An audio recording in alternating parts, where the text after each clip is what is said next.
I'm your host, Michael Callahan, and wherever you might be now, this is Where We Go Next. And Isaac Saul is a reporter by trade and the founder of Tangle, an independent, ad-free, non-partisan politics newsletter that summarizes the best arguments from the left and right on the news of the day. Tangle has been recognized by the New York Times, Forbes, The Hustle, Substack, and many others as one of the most successful politics newsletters on the internet. Isaac, thanks so much for joining us today. Thanks for having me, Michael. I'm glad to be here.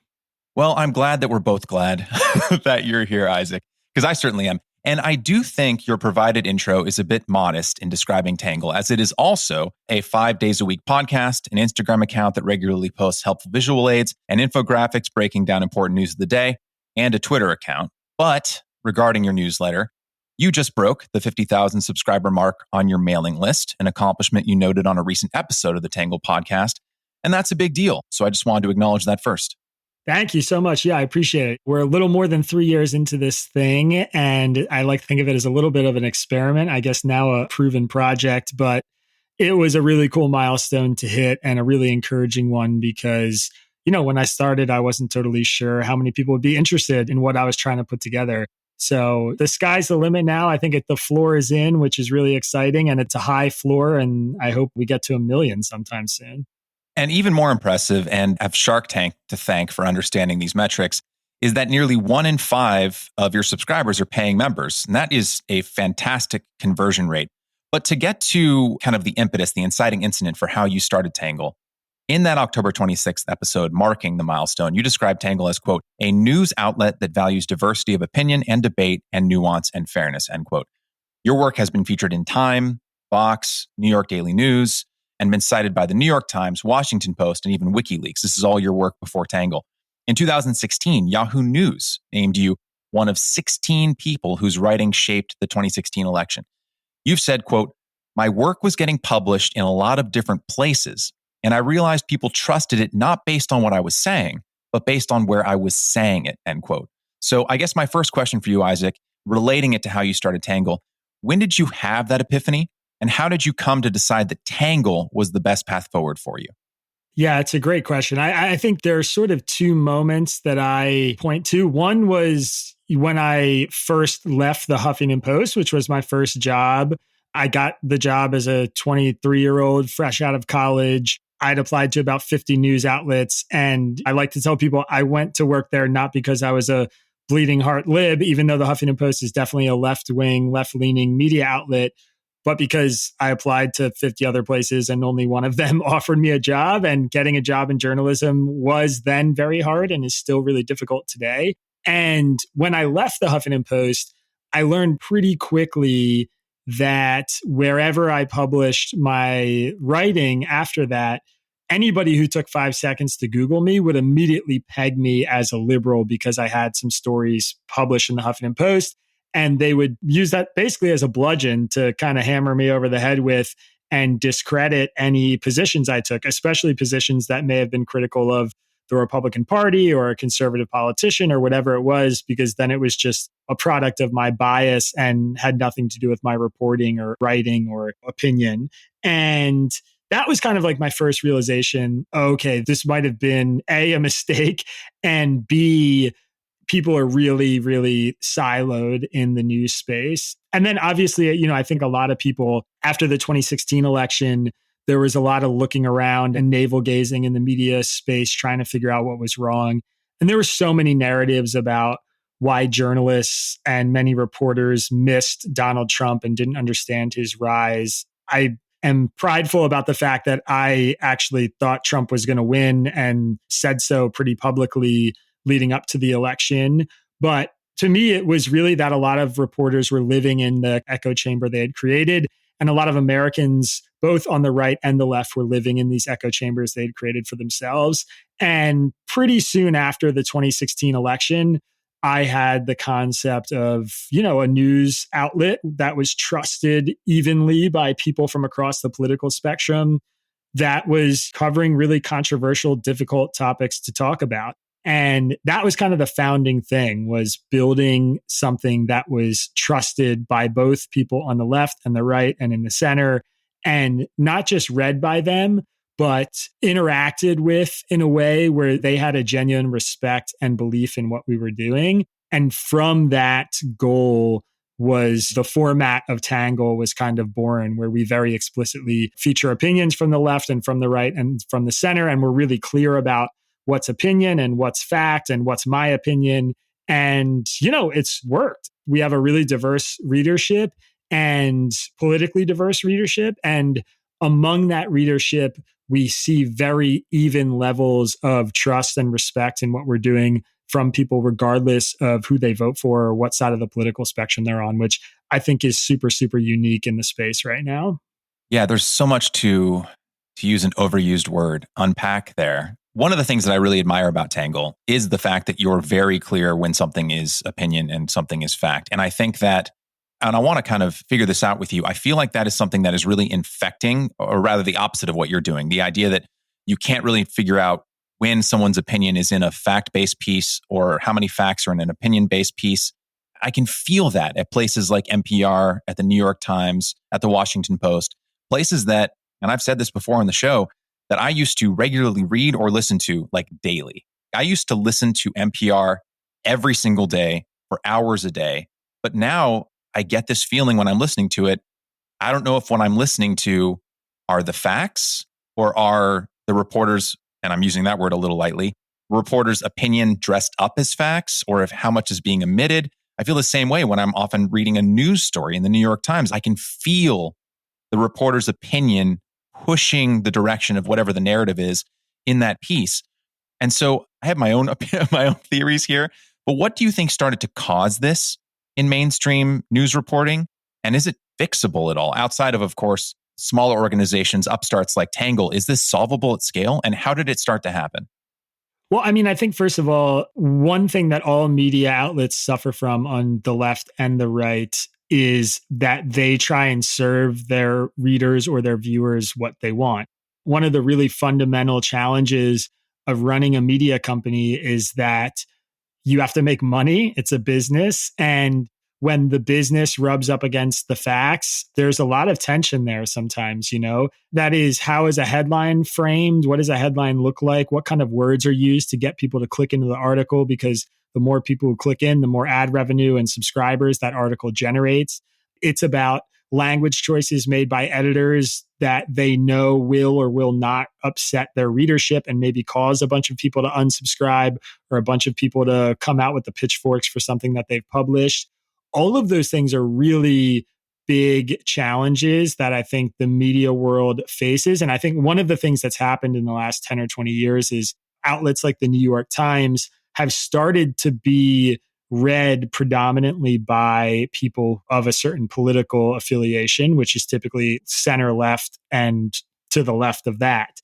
And left-wing Americans, Democratic voters, they have certain sensibilities that Wall Street Journal readers and Fox News viewers don't have. And so when the New York Times offends those sensibilities, there is backlash. And when there's backlash, the New York Times changes how it operates. And I think that has been iterating and happening over and over again for many years. And it's created this kind of tension in the newsroom of places like the New York Times and the Washington Post. And, those are the big examples. To be clear, I think it's happening everywhere. And again, I think it's happening across the political spectrum. But they have to make really difficult choices about how they're going to appease those readers. And they don't agree. I mean, the reporters who work there don't agree. The New York Times is infamous now for all the interpersonal drama that happens inside its newsroom and the kind of tension between the old guard and the new journalists and the sort of objective, neutral ideology of the old guard and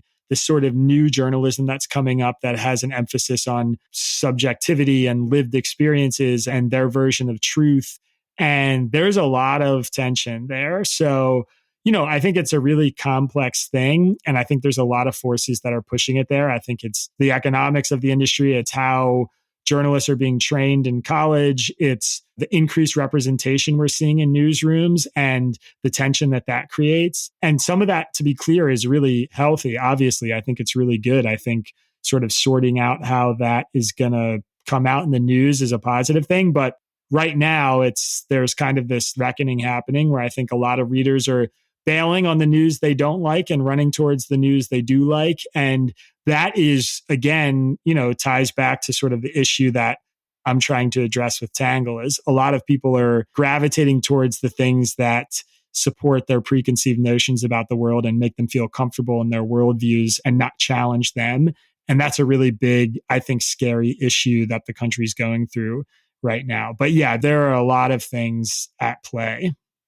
Irony is the wrong word, but there is something to the fact that a subscription-based model, right? The very thing that is kind of destroying the credibility of whether they're right-leaning, left-leaning, whatever those news outlets are, right? Going from an ad-based model to a subscription-based model, just like you said, is making all these large media organizations more dependent upon the opinions of their readers and their viewers. That very thing, subscriptions, that's roiling those organizations is the very thing that is enabling something like a Tangle News, something like Substack writers, the very thing that is lifting up one group and allowing 50,000 plus readers to Tangle every day. For that whole thing to exist is the very thing that is kind of destroying larger organizations from within. Don't know if I have a larger question there, but it is really interesting how the exact same model is empowering one group while dismantling another one. Yeah, I mean, it's interesting. I think in some ways, I think the Times, the sort of original sin of the news organization and organizations like the Times was their dependency on ad revenue, which I think drove a lot of them to step into the more sensationalist headlines and story angles and that kind of thing.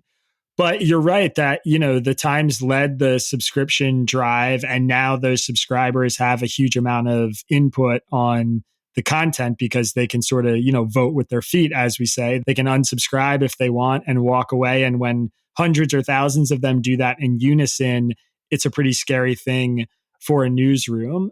What's sort of coming out in the wash here, which is interesting, is I think a lot of people, myself included, are realizing that the diverse revenue stream is actually the best answer. Tangle actually recently started running some ads in our free newsletter, which we've never done before. And we're sort of doing it as an experiment to see what kind of advertisers want to advertise with us and what kind of revenue it draws. And there's no big impetus for that other than the fact that our competitors all have both ad and subscription revenue and they have more money than us. So they're beating us at a lot of stuff. And I wanted to kind of swing back on that. But coming into it with this base of subscribers that I know is here for this balanced, even-handed news makes me feel really safe and really insulated because it's like, I never have to take an ad I don't want to. I never have to work with an ad partner I don't care about or feel untoward toward. And I never have to think about how something I'm writing is driving a bunch of traffic or going to get shared or a bunch of clicks in order to please an advertiser. So I think there is some middle ground here that's kind of coming out of this big conflict that's been happening in the news industry. And I think what a lot of news organizations are starting to see is that a diverse revenue stream is actually the most liberating. It's the thing that will free you to really say and write and deliver the news in the most honest and straightforward way possible. And I have no idea how that's going to shake out at organizations like the New York Times. I mean, frankly, I think the Times and Fox News and CNN and Wall Street Journal, I think their brands are all in a lot of trouble because they alienate basically half the country and they're going to continue to do that for decades to come. And I don't know how to rehabilitate that image if I was working there or running those companies. So I view that as an opening for something new to sort of rise out of the ashes of their lessons. And that's certainly what I'm hoping Tangle can be. And I don't want to be too hard on the New York Times or other legacy media organizations, and I imagine you don't either. The New York Times, just to use one example, was reacting to something that was happening to it in the early 2000s, and it was basically bleeding to death in terms of revenue because when the digital age happened, the value of the written word plummeted, right? In the same way that the value of a song plummeted in the age of Napster, anything that can be digitally recreated, all of a sudden its value basically goes to zero. And words were like the first thing under the sword. Because if you can access those words anywhere, as you know, like they can just be instantly digitally replicated, what is the value of it, right? So I can understand why they went to a subscription model simply to survive. But I'm with you, Isaac. I'm not sure what the best path forward for large organizations like that is. And in fact, to go to a episode that I recently did with Jay Shapiro, he's a filmmaker and writer. we were talking about charitable giving and how something like GoFundMe has really increased the rate of charity, partially because you have a one-to-one connection with the person you're giving the money to, right? I'm not having to donate to some larger charity where I'm not entirely sure what my donation is going to be used for, where it's going to go, how much of my money is going to overhead versus actually going to a child starving in some other country. But with a GoFundMe, assuming that it's not fraudulent, I know exactly where that money is going to and for what purpose, ideally, right? And I'm wondering in the digital age if kind of a similar phenomenon is happening at scale with organizations like Tangle, Substack, and others, where I don't exactly know what the morals and values of a 200 plus wide staff room are, or how biased or unbiased any one of those individuals might be, because they're kind of behind, understandably, like a curtain of professionalism. I don't want to say secrecy, but there's something there that isn't there when I say subscribe to Tangle. I get a chance to know who you are. In fact, if you sign up for the Tangle newsletter, you encourage that subscriber to reach out to you and give you the exact reason for why they signed up. You immediately want to create a one-to-one connection. So I'm wondering if that's part of what also is happening in a digital age. I think people are craving a one-to-one connection to the creators. Do you think that's on base? Definitely. I mean, I think the major built-in advantage that I have over some of the legacy media outlets, which to be clear, I don't imagine I'll ever be as big as or have the reach of. And, I'm not interested in building a 200 person newsroom. My dream for Tangle is that, our audience hits the millions, but I am running a really small, well-paid, tight-knit team. That's kind of my vision for the future. But I think that advantage that I have is the personal one-to-one connection. I try and reply to emails. Like you mentioned, when somebody signs up, they tell me why they're there. I read all those welcome emails that come in when people tell me how they found Tangle and where they're reading from. And I often reply to a lot of them. And that connection, I think, especially in the political realm, gives people a person that they can kind of empathize with and connect to. And it's disarming in some ways. I mean, I've gotten really like nasty emails, in response to a newsletter from a subscriber who's maybe fairly new or saw us pop up on Twitter or in an ad somewhere and they clicked and subscribed and they get a newsletter and something in there really pisses them off and they write in, like they would comment on a Facebook post or leave a comment on an article they find online. And when I reply and say, hey, like, thanks for the feedback, I appreciate hearing from you. I'm sorry that this made you feel this way. Here are like 3 reasons why I wrote that sentence that way. And I hope you keep reading and understand where we're coming from. I mean, I get responses that are like, oh my God, I'm so sorry. I never expected anybody to actually read this. Or I can't believe you actually replied. I just went and subscribed, like I became a paying member. Or they engage what I'm, writing about, and they say, what, I hadn't thought about like that. Thank you for responding, and sorry for being so rude.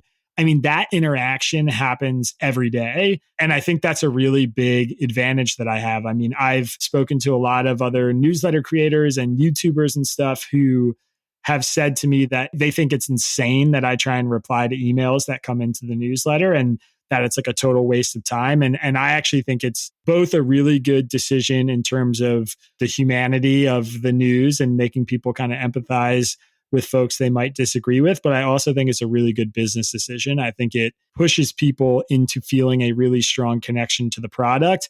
And that often leads them to support us financially, which I'm interested in both of those things. I want the revenue, and I also want the kind of human connection, and I want to make politics a little bit more palatable and a little bit more human for people, because I think we're losing a lot of that in the typical legacy media.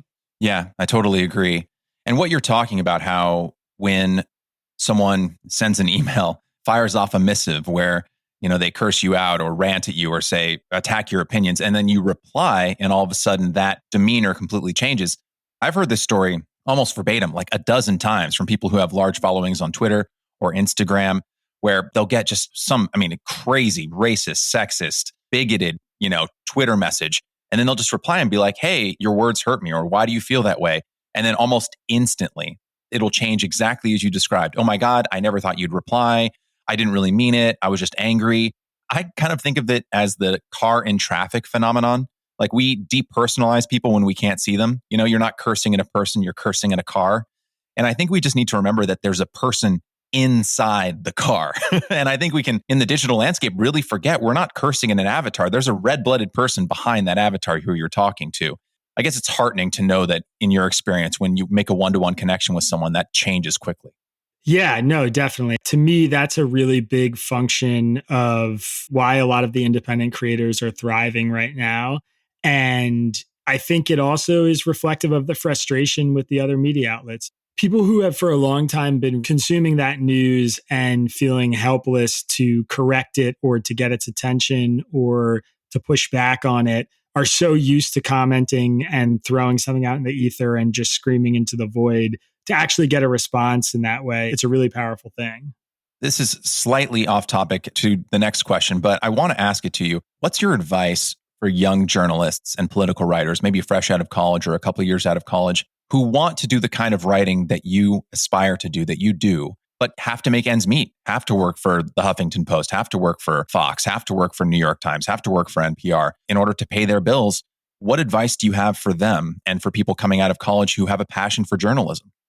I mean, look, I think working at those institutions is super valuable. First of all, Tangle does not exist without those places existing. I'm aggregating some of their content in every newsletter. I have a great deal of respect for them in a vacuum in terms of some of the thinkers and the writers that they put forward. My big issue is that the ideological lines are a little too clearly drawn for me. And there's a lot of problems when you read the Wall Street Journal and the New York Times and their coverage of the exact same incident. And the stories look entirely different. I mean, I think that's a real issue that we all have to reckon with. And the solution is really only to just consume a diverse set of news. But those places have the best journalists in the world still. I mean, in terms of experience and pay and education. And there's a ton to be learned there. I mean, I spent 8 or 9 years working in newsrooms and freelancing for places and learning from people like that after, 3 years in a college newsroom before I sort of started planning my route with Tangle and building this thing that was mine. I still go to journalism conferences and I still read sort of like intermedia, navel-gazy drama stories to hear about how newsrooms are functioning and how they're falling apart and what kinds of things newsrooms are experimenting with.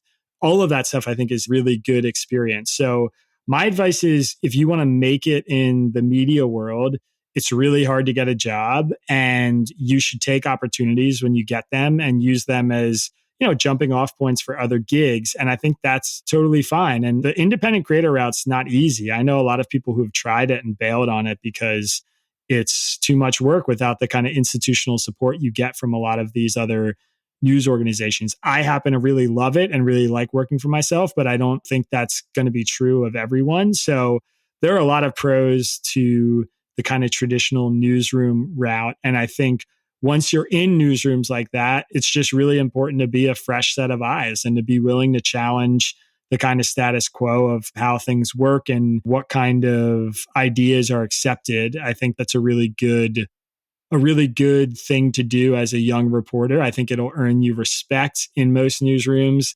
And I think it's a good way to learn kind of how the sausage is made, It's one of my favorite phrases, how the sausage is made. I use it all the time. Speaking of sayings, you have this saying that really hooked me. You said news shouldn't be made for TV. Can you expand on that?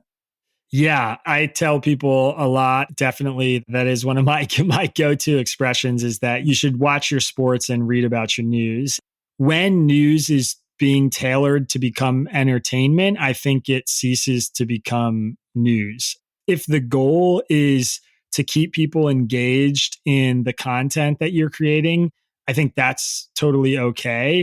If the goal is to make people feel like they're watching a Tom Cruise movie and they're on the edge of their seat and they're exhilarated and they want more of it, that's a problem. And we've seen pretty overtly with the advent of the 24-hour news cycle, which didn't always exist, that these news companies, especially the ones that are on TV, are competing with each other for eyes. And the way they do that is by trying to make their shows more and more entertaining. Obviously, versions of this have kind of come and gone. I mean, the old days of the Thunderdome, of the 1v1 against each other, one Republican, one Democrat debating a topic. I mean, that kind of crossfire stuff is sort of dead and gone now. But it's been replaced with, scary music and images that are cherry picked and narratives that are being drawn specifically to serve a certain ideological purpose. And anybody who watches CNN or MSNBC or Fox News can pick up on this. I think there are absolutely times when television news can do things that traditional or written or audio media can't. The war in Ukraine is a great example. I think CBS and Fox News and CNN, who, despite all their domestic stuff, by the way, still have really, really great international coverage. Those news organizations send reporters out in the field and get really harrowing footage from war zones or disasters. And sometimes those images are really good at driving home a story and making it resonate and making it clear to people what's going on. But I think oftentimes that kind of news falls into the trap of somebody's sitting down on their TV and they have like 4 options to watch. And it's like a rerun of some crazy action movie like Django or something. It's the basketball game that's on tonight. It's their news channel or it's National Geographic. And how are we going to make it so interesting that they pick us? And those kinds of pressures, I think, create a really dangerous product. And I see it in my personal life. I mean, the friends and family who I have who mostly consume their news from MSNBC or Fox or CNN, they are angrier and less informed and a lot more partisan than my friends and family who mostly don't watch TV and get their news from various news outlets or podcasts or whatever. And I think that pretty much speaks for itself. Would you say then that if someone is exclusively getting their news from television, that they'd be better off not consuming any news at all if that's their only source? It's hard to say they'd be better off not consuming any news at all. I mean, to some degree, I'm sure there are scenarios where that might be true. I would say that their understanding of what's really happening in the world, and I know that's a squishy statement, but I think is at the bottom of the totem pole. I mean, look, I spend all day reading and writing about politics and consuming political news through various outlets, podcasts, written, YouTube, television. And when I watch, whether it's the local 6 o'clock news, which is basically now just stories of horrible shootings and car accidents and robberies and all sorts of scary stuff, or I watch Tucker Carlson or Brian Stelter or Rachel Maddow, it's very clear to me the things that are being left out. It's obvious. And for people who only get their news from 1 or 2 of those channels, all I can say is there's a really big piece of the pie that you're not getting. And it's a piece of pie that would probably give you a more nuanced and balanced view on the happenings in the country. And until people start diversifying their news consumption, I think a lot of them get trapped in those really partisan boxes. I've described myself, and I think this label applies to most people, as a kind of political Build-A-Bear, made up of a bunch of different views that don't always necessarily track consistently. You've described yourself as politically incongruent, which I will admit is more artful. But why are outlets like Tangle as comparatively rare as they are, when I would imagine that most of us would describe ourselves one of these ways? It's interesting. I mean, I guess I don't know that most of us would describe ourselves that way. I think the tribalism in the country is at a really, really high point right now. I know there are a lot of surveys that show independents are the largest political group in the US now, and stuff like that's really encouraging. But there's also a lot of studies that show if you kind of dig into that and you push somebody a little bit on what their political leanings are, oftentimes you're going to find that they end up being a part of one of the 2 political tribes or the other, the right or the left, Republicans or Democrats. So I guess I'm not convinced that we are the majority as much as I would love us to be. I don't know if that's true or not. I do think a big part of it is that humility in American politics is not really common. And the concept of saying, I don't know something, or I don't really have an opinion, or my opinion's not fully formed, or I don't feel confident opining about this specific subject, that's really rare. And I think that mindset is very much attached to people who describe themselves as being politically incongruent or describe themselves as kind of heterodox. And so, because it's so common for people to want to have answers for something and want to have a worldview attached to something, I think a lot of people are more likely to just sort of jump on one of the big two bandwagons and say, this is my team. And then they're kind of left trying to justify everything that team does. I do think the grounds are shifting right now. I think that's happening for sure. People like me are succeeding. There's a lot of independent minded writers, I would say, or people who are sort of rejecting the legacy media, who are thriving on platforms like Substack or with independent newsletters. Semaphore just launched their new product, which is, I think takes some elements of what Tangle's doing and is being run by a bunch of ex-Bloomberg and New York Times and BuzzFeed people. And they're doing that because they realize there's a real market for a news organization whose ideology is not clear from reading it. And so I think the powers are shifting, but I think we're sort of just in the very beginning of that. I actually think this is kind of a rising tide, and it'll be some time before most Americans are abandoning their various tribes. I agree with you, but let me redefine what I'm trying to get at with political build-a-bear, politically incongruent. Even when you ask Trump voters, and I imagine you've spoken to many of them on the ground, I imagine that's probably how you were able to identify Trump's path to victory in 2016. When you ask them questions about their politics, they're not going to track one-to-one with every pillar of the conservative platform. I mean, let's just take abortion, for instance. I mean, opinions about abortion among Trump voters, even if at scale, they're going to differ in many ways from someone's opinion on the left. There's a wide spectrum of views about abortion. If you ask, 100 different Trump voters what their views are on it, they're not all going to say the same thing. And I think similarly, many people on the left, and again, these spectrums are very large, they're not going to march in step with everything in the quote unquote woke wing of their party. So that's kind of more of what I mean. And that if you talk to someone who identifies himself as on the right or on the left, you're not always going to know exactly what their views are on every single thing. And even if they're 80% right, they might be 20% left or vice versa. And I want to get your thoughts on this. I don't think most people are all one thing, if that makes sense. I see what you're saying. Yeah, no, that I do agree with. I guess my answer to that is basically like the two-party system that we have that's kind of dominating everything, which is a really big, obvious issue that the country has. I think, the kind of result of that two-party system is, I just interviewed this guy not long ago who's writing a book about the myth of the left and the right. His name's Herlam Lewis, I think. And he put it in a really interesting way. He said, it's sort of like people walk to the grocery store, and before they go into the grocery store, they're given an option of choosing one cart full of groceries, cart A or cart B. And both of those carts are full of stuff that they like and they don't like, and they can't mix and match them at all. They just have to pick one of the carts and go home. And I think that is really the reality of our political duopoly right now is everybody has stuff in their cart that they don't like and some stuff in their cart that they like. And we're all left sort of picking the cart that just has more of the stuff that we like. And once we do that, we're put in this really weird position of oftentimes trying to defend why the stuff in our cart that we hate is actually not that bad. And a lot of Americans spend a lot of time doing that. So I do agree with you that the number of people who read the Democratic Party platform for 2020 front to back and say they agree with more than 90% of it is probably pretty small. I don't think there are a ton of those people. I think there's a lot of people who read it front to back and agree with 60% of it. And that's enough for them to vote for Democrats when the Republican Party platform maybe aligns with them 20 or 30% of the time.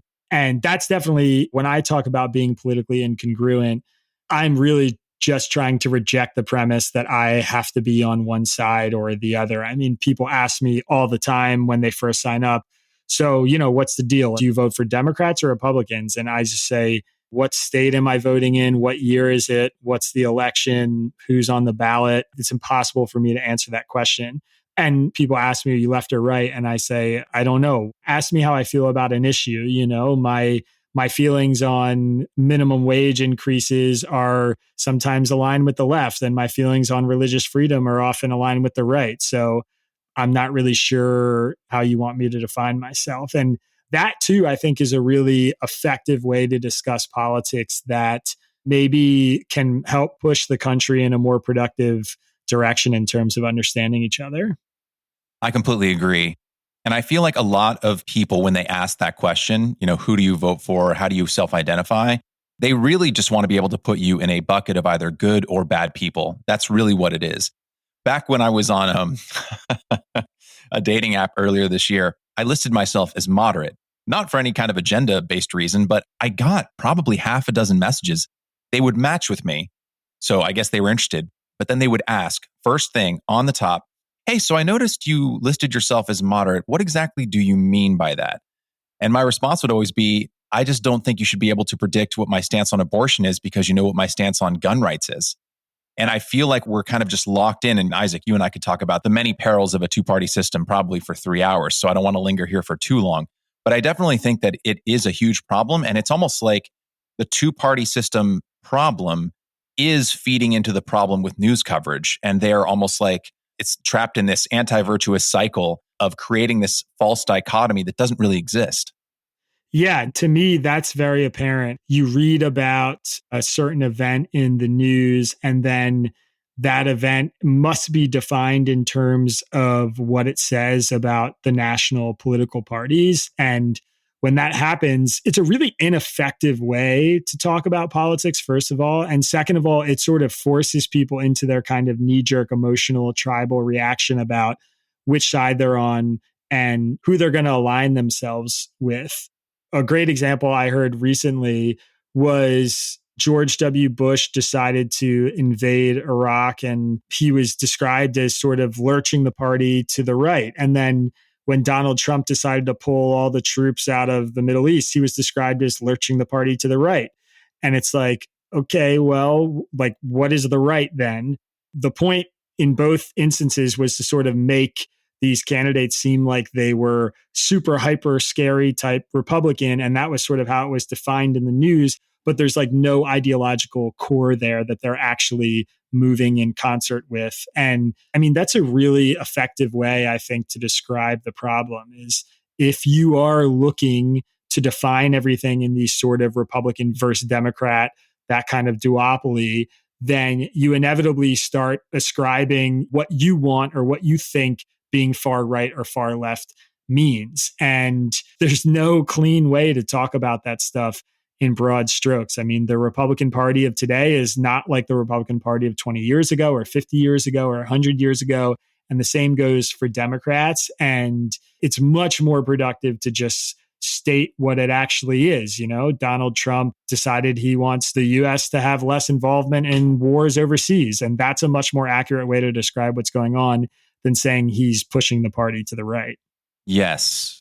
I discussed this with Greg Lukianoff with FIRE about how a lot of people on the left will use just the description of being on the right as a coded kind of slur, right? Like FIRE, for instance, Freedom for Individual Rights and Expression, I believe is the new moniker. It used to be about education specifically. Now it's much more broad. But I kept seeing it get described as a right-leaning or right-wing organization, even though countless times they defended the rights of students on campus and elsewhere to express left-wing positions against right-wing opposition within their school. And I'm just noticing this increasing tendency. And then this is happening on the right, describing the left as well, but I'm seeing it much more rapidly happen on the left of just describing something like Donald Trump's move to remove troops, describing it as right-wing or pulling to the right, as if to just let the viewer know or let the reader know, hey, what he's doing is bad, as opposed to letting the listener, the viewer, the reader make that decision for themselves. Well, how do I feel about him removing troops in the Middle East? Maybe it's not, like you were saying, a left or right wing thing. Maybe it's just something that's happening in the world, an action that is taking place in the universe. And then I have to make up my own mind whether or not this is good or bad and if it aligns with my morals and values. But I feel like that injecting of opinion, coded as a non-opinion by just saying right wing, is trying to influence the viewer to feel a certain way about an outcome that they might not have otherwise felt. Yeah, I mean, I certainly think that that's part of it. It's very obvious to me, I think, when we're defining things in terms that we don't like, or defining something we don't like in terms that make it very political or associated with one side or the other, that in itself is a politically motivated act. And a lot of reporters do it, a lot of journalists do it, a lot of people on the right and the left do it. And the fire example is a great one. I similarly always thought it was so bizarre that people would sort of frame it as this kind of libertarian right-wing organization, because it's like a fundamentally liberal idea that people have freedom of expression and can say and do whatever they want in public as long as they're not harming somebody. I mean, that is like the essence of liberalism. One would think. Right. And it's like, I think they're a great organization. And I think it's a shame to see the way that some of their work gets framed really positively and some of it gets framed really negatively when they're pretty ideologically consistent. So, that's a really good illustration of it. And it's a really good encapsulation of sort of the lack of that core ideological center when 50 years ago, freedom of speech was so clearly identified with the liberal left-wing political party. And today it's, right-wing conservative Republican politicians are hammering free speech stuff and saying that they're being censored and people are being censored, and they're running on campaigns of free expression and freedom of religion and all these things. And, and now it's the quote unquote left-wing party that's sort of talking about censorship and deplatforming and the need for all these things. And it's a good example of just like how quickly that stuff can get turned on its head and why it's often much more accurate to just talk about it on an issue by issue basis. 100%. And it goes back to what you were saying earlier about how one defines themselves politically depends on what decade it is, where one lives, and so many other factors. To change gears real quick, I do want to try and make a robust defense of opinion outsourcing and get your thoughts on it, because I think a lot of us do want to know what to think or how to think about things. And I don't think most of us want to consciously ape what professional commentators say, but I do think that there is a real desire, and I think we can find the evidence for this literally everywhere, in growing our own opinions atop the scaffolding of people who are two categories: A, ideologically aligned with us, and B, more informed than we are. So let's say, for instance, that instead of Tangle, you created a different outlet with very strongly defined views that were backed up by your decade plus of news reporting and political expertise. You made your bias clear, but your audience knew your opinions were rooted in experience and a work ethic that meant you were thinking and writing about these topics 12 hours a day, the time that most people who aren't in news just simply don't have. So in a way, people would outsource that mental labor to you. They'd outsource that work to you. They'd still have to decide whether to accept or reject your conclusions. But if your readers and you were politically aligned and you did the heavy lifting of researching and sourcing, I guess my larger question is that actually a problem? I don't think it's actually a problem. Look, I read overtly ideological writers and news outlets all day, every day, and I learn a lot from them. I think the fundamental problem is that people are not getting a diverse source of information. I sort of used this example or alluded to it, I guess, before, but I wrote a whole article about how political bias in the news works and how media bias works. And one of the things I did just as an exercise was I picked one random headline event from that week, and it happened to be the trucker protest in Ottawa, which I only chose literally because it was the front page, news item the day before. And I just picked the Wall Street Journal and the New York Times and their two hard news teams, not the opinion sections, their news teams, and just put them side by side in the piece and talked about the differences in their quote placement, who they led with, what sources they used, the language choices they made, how they described the exact same events differently. And the conclusion you get from seeing that is you can't get something resembling a kind of middle ground or neutral or holistic truth without just reading both of them, without seeing them side by side or reading one and then reading the other and being able to say, okay, I got this mixed perspective. And that's their hard news team. That's supposed to be both of their most neutral take on this issue. People are biased. People's sourcing is biased. Story selection is biased. Language choices are biased.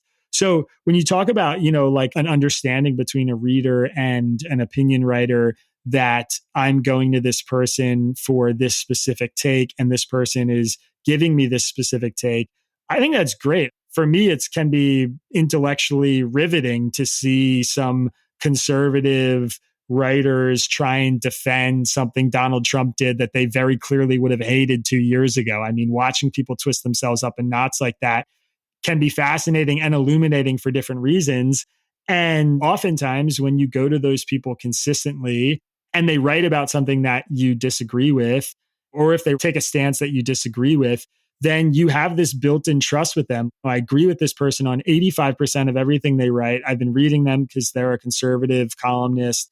And now today I open their magazine and they're saying all these things I don't agree with. And that friction is often an entry point for people to change their minds. I mean, there are certainly writers who I really respect who I have an easier time engaging their content when they're writing something I really strongly disagree with, because I have that built-in trust and that built-in respect for them. And because I sort of recognize them as someone on my team or a trustworthy source or an ally or whatever it is. That is totally fine, as long as you're just not going back to the same well over and over again. I mean, to me, and of course, this naturally kind of bookends into a self-promotion for Tangle, but I do really think like what we're doing, this sort of top to bottom, you're going to get 6 or 7 diverse views on one story, is kind of the only way to really have a holistic view on a news item. And that's why I built it. I mean, that's why I did it, is because I saw that there was a need for that, and I didn't think a lot of people were providing it. In many ways, Tangle reminds me of a magazine that I used to have a weekly subscription to. It was called The Week. Yeah, I read it. I still get a subscription to The Week. It's so good. Yeah. Yeah, it's a great magazine. And, I think the failure that The Week has, is that they don't clearly identify sort of the ideological composition of the people that they're quoting. And B, I think now the tension that they're creating in their content is sort of between traditional conservative establishment Republican-esque thinkers like Mitt Romney and the left. And I think they're missing a huge segment of the sort of the intellectual Trump voter that is just like totally not on their radar and not included in what they're doing. But, I agree. It's a great magazine that often covers a lot of the things Tangle covers. And funny enough, I didn't even know The Week existed. When I started Tangle, I thought I came up with this brilliant idea all by myself. And then about 6 months into it, somebody was like, hey, have you ever read the magazine The Week? They kind of do it you're doing, like just in print form and slower. And then I got a subscription, and now, I love it. I read it whenever it comes in because it's cool to see how they cover some of the same topics we do.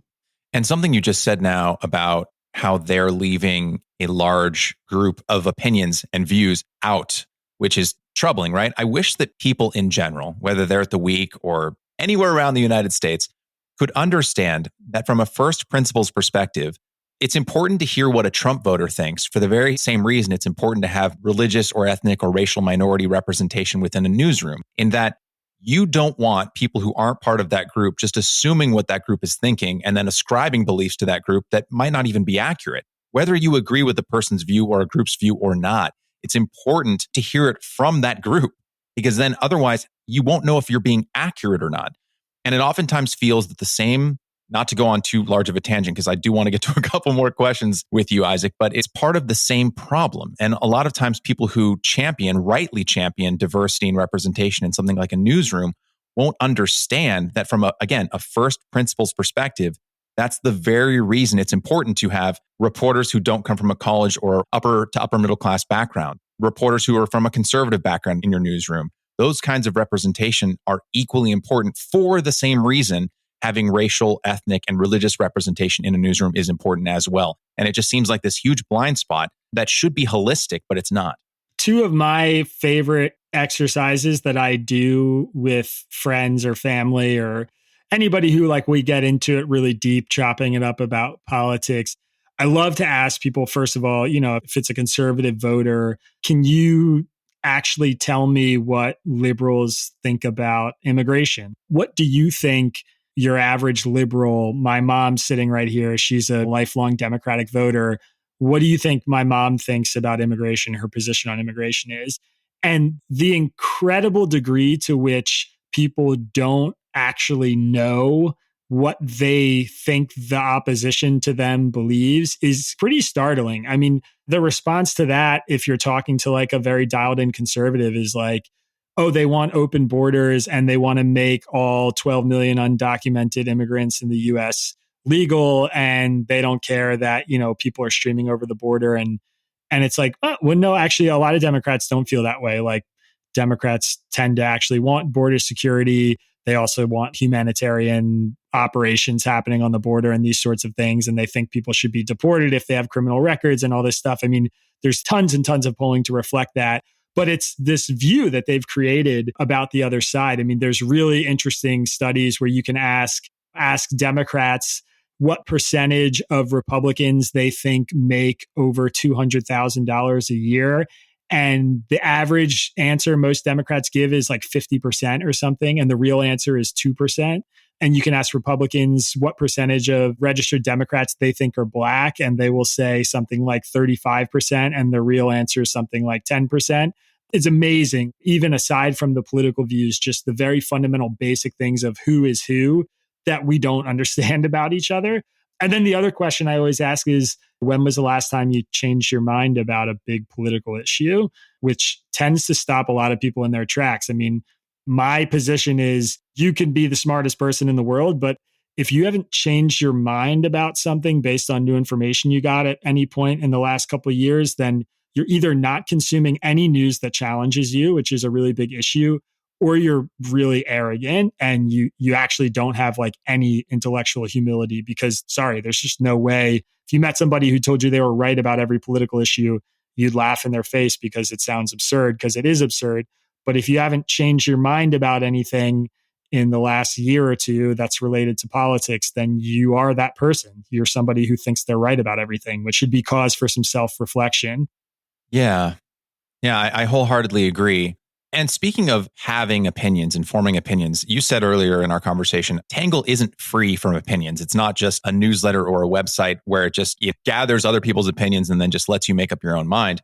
I mean, in a recent essay on Kanye West's descent into, I'm not sure if madness is the right word, but something close to it, if not that, you made it very clear where you stood on the issue, and you framed your opinion with your own upbringing as someone of Jewish heritage. So how do you figure out what news stories to weigh in on in a kind of full-throated way where you show your cards, so to speak? How do you decide which news bits to kind of lean in on and say where Isaac Saul stands, and which ones to gather other people's opinions and then kind of display them in a more matter-of-fact way?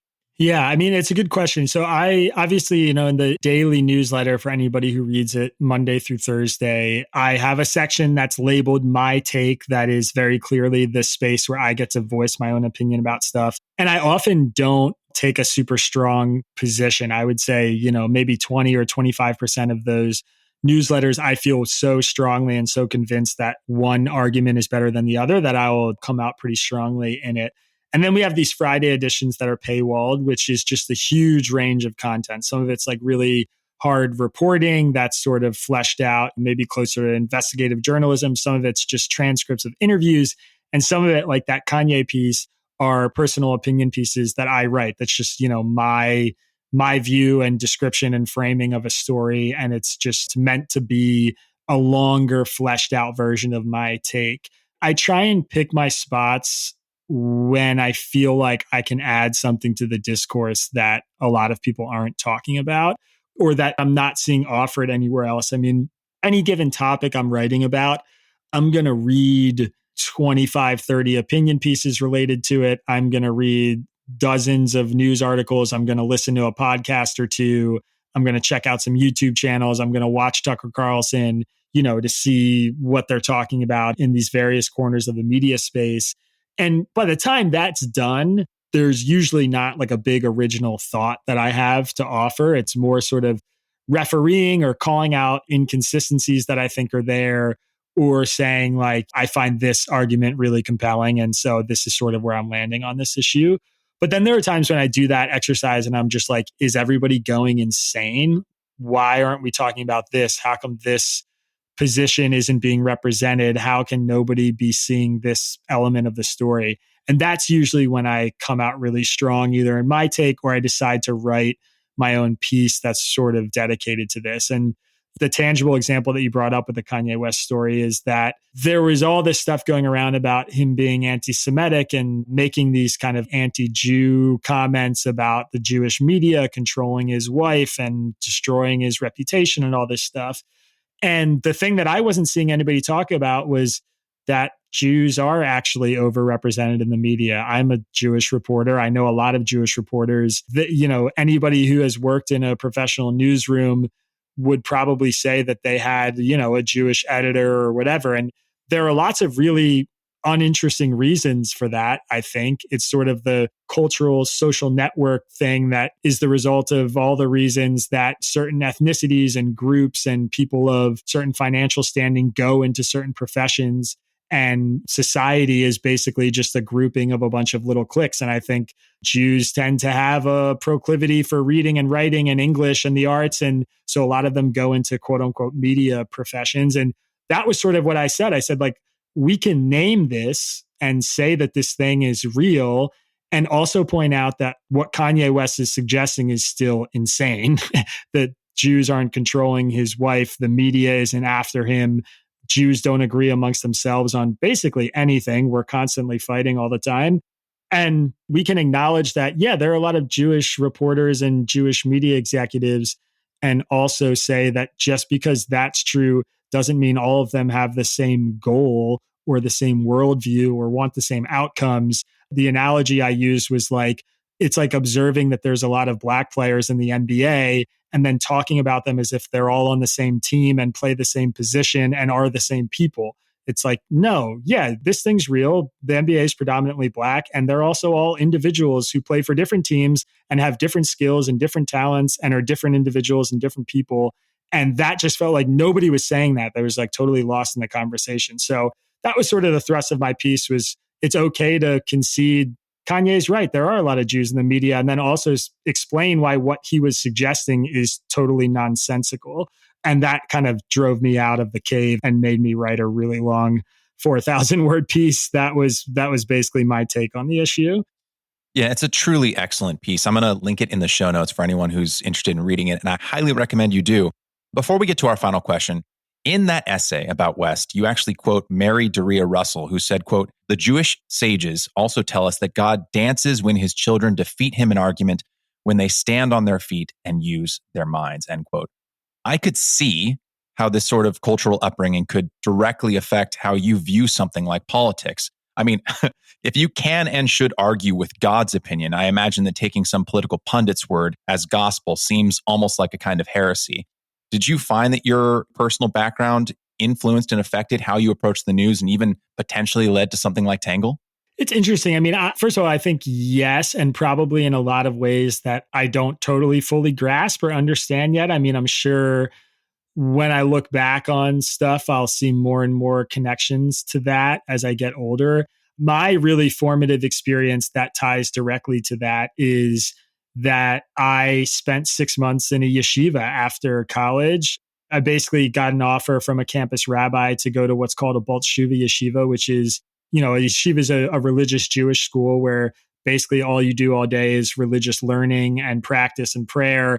And a Balt Shuva yeshiva is for people who are raised as Reform Jews, which is what I was, which is sort of, the not very observant Orthodox Jews, but the more secular type Jew.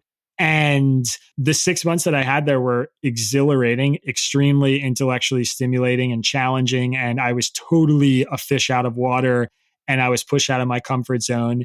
And when I was there, because I saw the world so differently from the teachers and the rabbis who were in this religious school, I was the subject of their adoration and attention. And they wanted to experience that tension with me. They wanted to talk to me about stuff.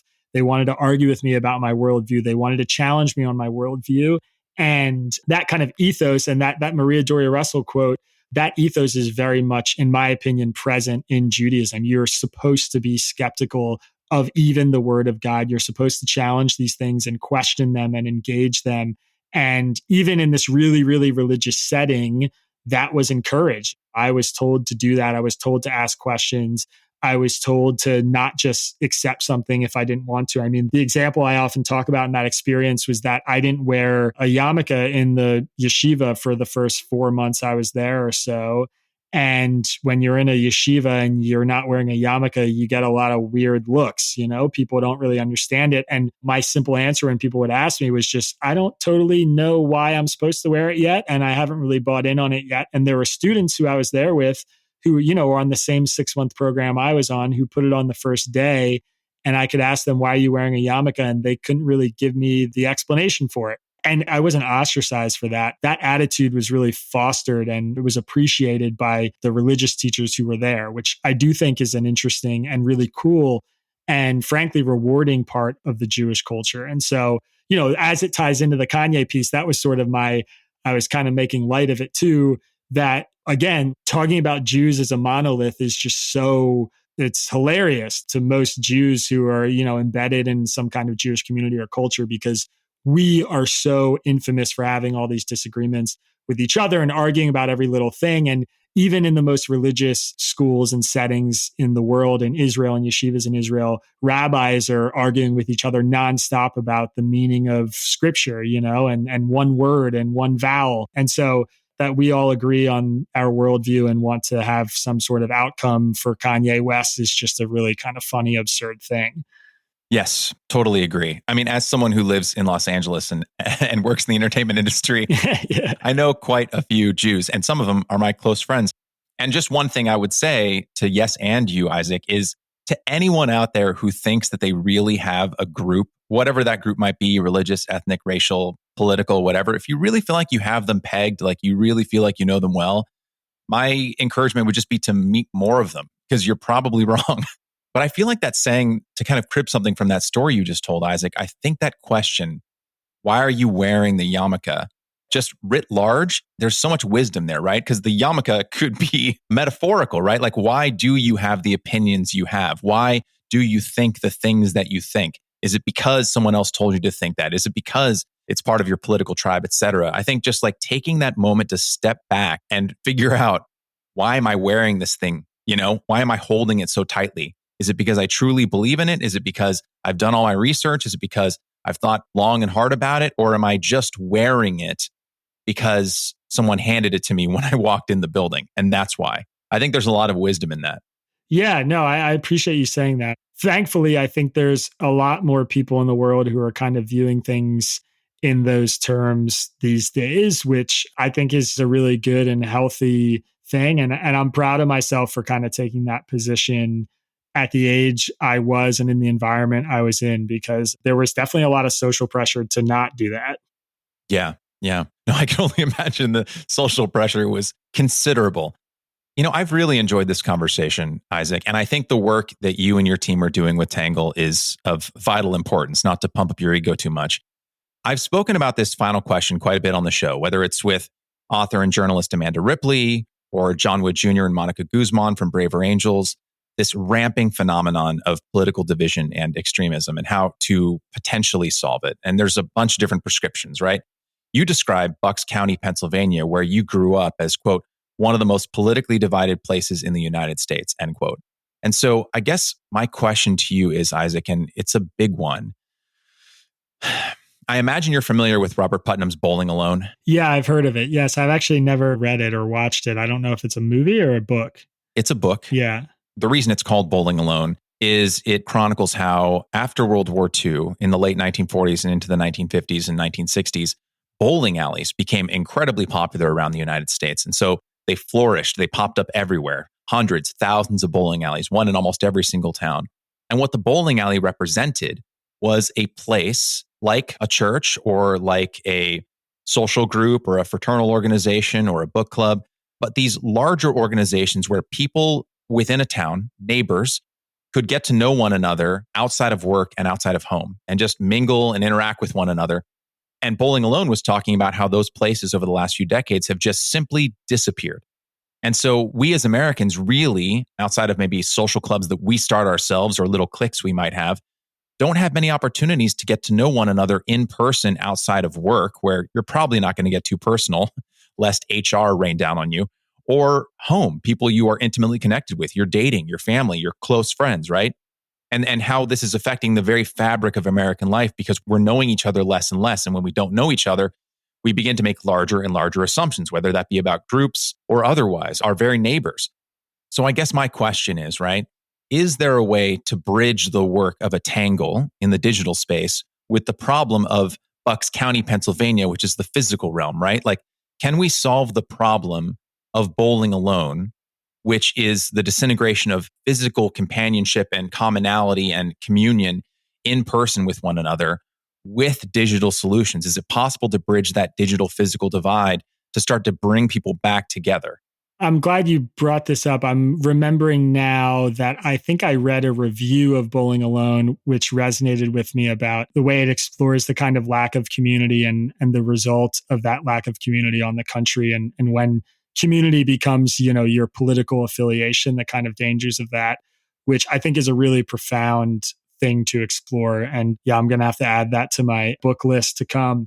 I mean, look, first of all, there are some organizations doing this already. Braver Angels is a really good one that brings quote unquote reds and blues together to have these conversations in person. I've done some work with them. I've been on their podcast and had their founder on my podcast and gone to a few of their workshops.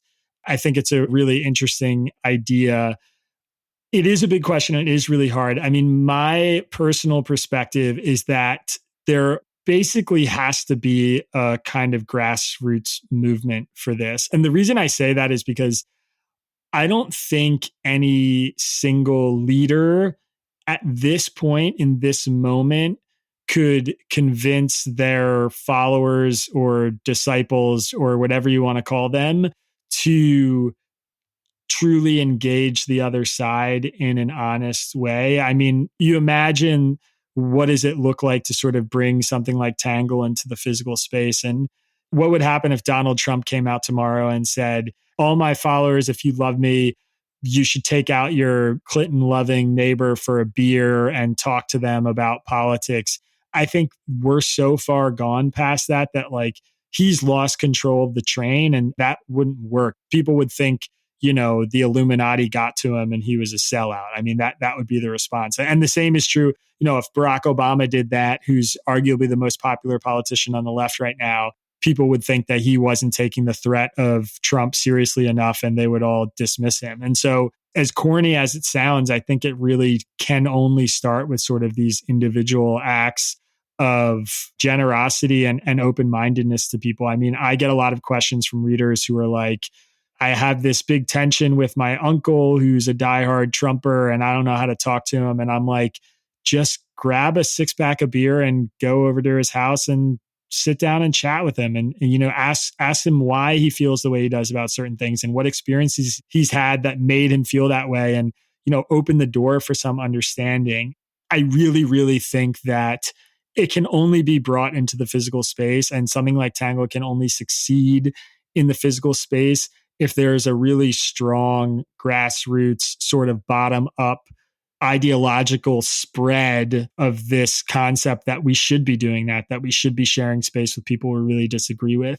And for whatever it's worth, I think it's starting to happen. I think there's enough people out there who feel this way, and there are enough commentators out there who are becoming really popular and sort of nudging people, like when I say it can't be led by some major influencer political figure, I mean that so many of the dominant figures in our political world now, they're so entrenched in that position and their followers are so entrenched in that position that they're not going to be able to move them anymore. I don't think they're really in control the way we imagine them to be.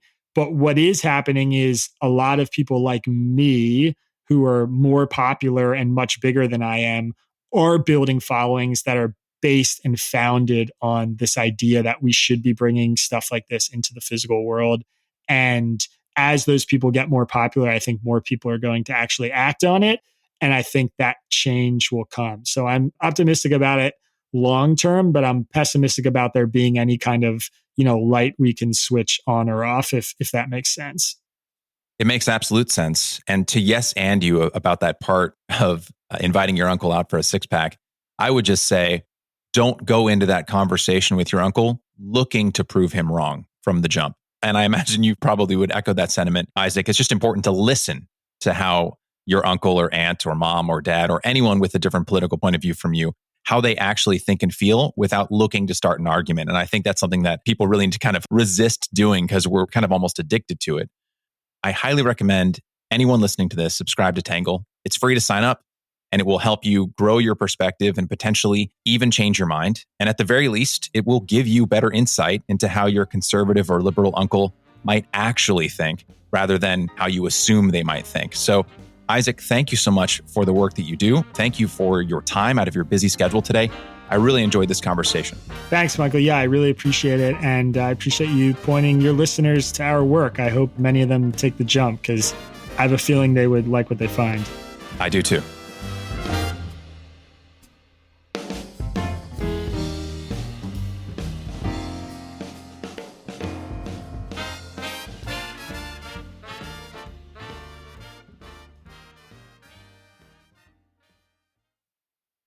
Hey there. If you're hearing this, you're exactly the person this message is for. I want to learn more about the Where We Go Next audience, which means I want to learn more about you and your thoughts on the show. So if you're listening right now, please send me an email at wherewegopod@gmail.com and let me know, 1, what's your all-time favorite episode of the podcast and why? 2, what's your least favorite episode of the podcast and why? And 3, where would you like to see this show go next? And hey, while you're here, if you're a fan of the show, it would make my day if you could give it a 5-star rating and write a brief 1 or 2 sentence review on Apple Podcasts. It really does help. Thanks so much for listening. I look forward to hearing from you.